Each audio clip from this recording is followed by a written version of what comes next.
Warning: the opinions expressed in this video do not represent YouTube, associations, agencies, nor any particular individuals.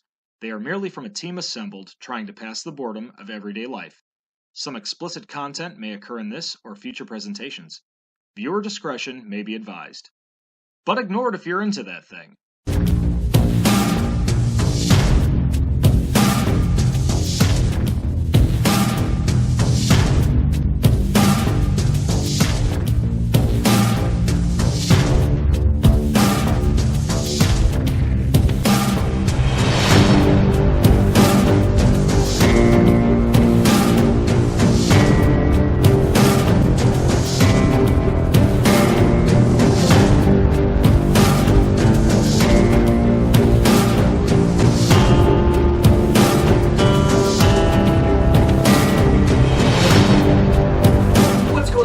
Land, your Big Bad Wolf Benny here. I'm Wildman Wes. And I'm DJC. And it is finally day 31. Happy Halloween, everybody. Keep it safe. Give candy to the kids, please. Absolutely. It doesn't matter what age they are. Well, guys, it's come to it. We didn't want to do this series last year because we just lost the man, so we figured this year would be more appropriate to set for Halloween. So I'm going to pass the buck off and let the Wild Man do a 101 because we haven't gotten one this year, and frankly, that was my favorite part from last year. Fair enough. Today we're going to be talking about the late, great George A. Romero's Dead Trilogy. I know he's done a couple other ones after that, but we're going to go with the original three. Night of the Living Dead, Dawn of the Dead, and Day of the Dead. So, pretty much the 101 is this. A bunch of people are cooped up in a place, and zombie apocalypse. Whether it's in a house, in a mall, or underground bunker. That's pretty much it, guys. Yeah, that's pretty much it. So, there's your 101. Man, this is going to be a fast episode. Yes, it is. Alright, so anyways, now we'll jump into the we got a party after this. Oh, yeah. So we got party, we got work. It's a great day. But anyway, we're going to jump into this part now where we talk about what we liked about the movie, what we didn't like about the movie, and then we'll give the overall series a grade. Wildman, why don't you start us off with what you liked? Well, the one thing that I really like about this, and I actually wrote a dissertation on it in film class years ago, is the social commentary. Pretty much, like, George A. Romero was very big on kind of conspiracy theory ideas, or just, you know, life in general. Yeah, guys. In 1968 with Night of the Living Dead, it was, you know, right around the time of Vietnam and the Freedom Riders and everything like that. And then Dawn of the Dead, you have in the shopping mall, consumerism. I mean, even, you know... That's been like a theme throughout our movies with consumerism this year. Well, but one of the lines is, you know, like, why did they come here? It's like, you know, primordial instinct, this place was an important part of their life. And then in Day of the Dead, which came out in 1985, it was right around that midpoint of Ronald Reagan's term of Reaganomics, where the social decline of everybody using credit cards and the financial, you know, economy going to crap. So I really like those pinpointed moments, and they make a lot of jokes about it too. If you listen real carefully. If you think about it, really, at that point in time, all you can do is make jokes about it. You're not changing nothing at that point. There's a zombie apocalypse, and I'm not really worried about capitalism. Pretty much. Yeah. All right. Yeah, that's one big thing I like. Little Mario. What I liked about the movies is the watchability. You know, you can watch them over again. Like with the first movie, I remember, well, kind of a memory type thing. When I was younger, we were watching it. My mom decided she was going to make spaghetti for dinner. And my sister, one of my sisters, was eating, and she's like, I can't eat this anymore. She was really sick. So, I mean, that's, you know, something that I really like about it. Also, the zombies in these movies are more believable than most of the zombie movies coming out. A lot of them had comedic value to them, such as like Return of the Living Dead. But yeah, so.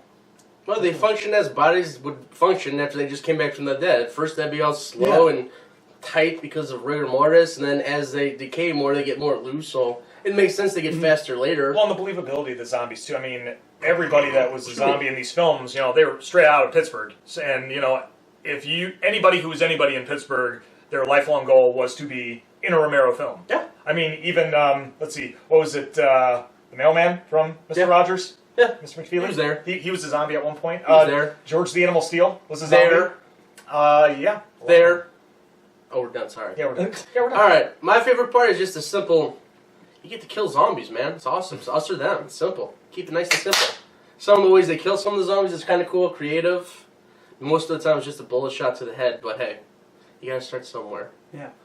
Like, I feel like I'd be the guy, like, as the zombie apocalypse is going on, I'm going to get more and more creative. Sort of like Zombieland, you got to get more creative with it, have more Well, they did, too, especially with Dawn of the Dead and Day of the Dead, with Tom Savini coming in and doing the special effects. Like, you're going to die anyway, Day of the Dead alone, the shovel through the head, I mean, that one is, and just knocks that sucker right off. Now, unfortunately, comes the part of the episode we don't like at all. We got to do the 180. What didn't we like about these movies? Some of the characters.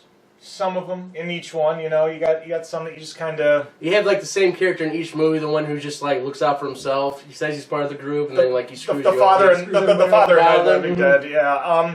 Dawn of the Dead, I didn't really know if there was any, not any characters I really didn't like. Salazar in Day of the Dead, I was just kind of like, he was just kind of a putz, you know? He was that throwaway character that he should have died early on, and then he sacrifices himself, but, yeah. To each his own. Exactly. Little guy.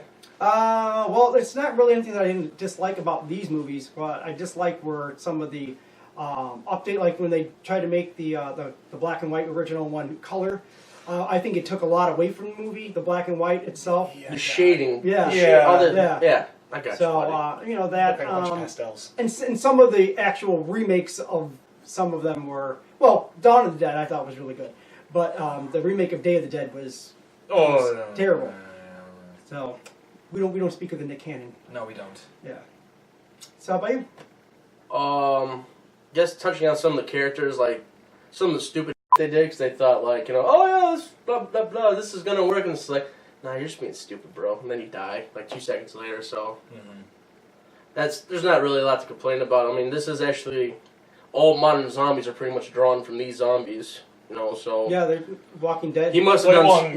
Greg Nicotero. He must have done something, right? I mean, so he must have done yeah. something, right? If you're still making these creatures the same or similar to the original, so hey. Yeah. Well, overall, guys, what would you give the series then as a grade? I'm going to go ahead and just say A-. I give it an A. I'm going to give it an A2. So, all around, about an A, guys. Pretty good series. Rewatchable.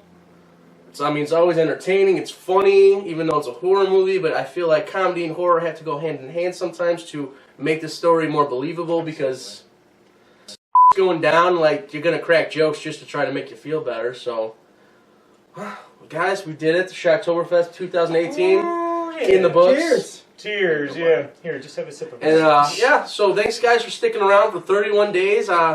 We know it's been a long haul. We've done some good movies. We've done some not-so-good movies. And then there's just some movies we did like, what the hell? But, hey, we have to be fair. Exactly. So, anyway, guys, to close it out, happy Halloween. Have fun. Be safe. I mean, to an extent. Yeah. Within moderation. And as always, guys, make sure you push the red button and give that bell a ding, too, because, you know, instant notification is amazing. You don't have to sit there and wait for us to put new content out. Yeah. I mean, I'm sure there's some of you who sit there. Is it up? No, I don't know yet, guys. I don't do that stuff. So anyways, make sure you share with your friends. You know, give us a like, give us a dislike. Hell, we don't care. If there's anything you want to see on the channel, make sure that you use that comment section below. There's cobwebs on there. All month it's been cobwebs. And just as we did last year, Dragonfire Entertainment will be taking about a couple weeks, maybe a month off, just to decompress. It's been a long, grueling period, guys. Yep. But we do it for you, because we love you. Always have. So we will see you next time on one of our many projects on Dragonfire Entertainment. I am your Big Bad Wolf, Benny. I'm your Wild Man, Wes. And I'm DJ C. Happy Halloween. Take care.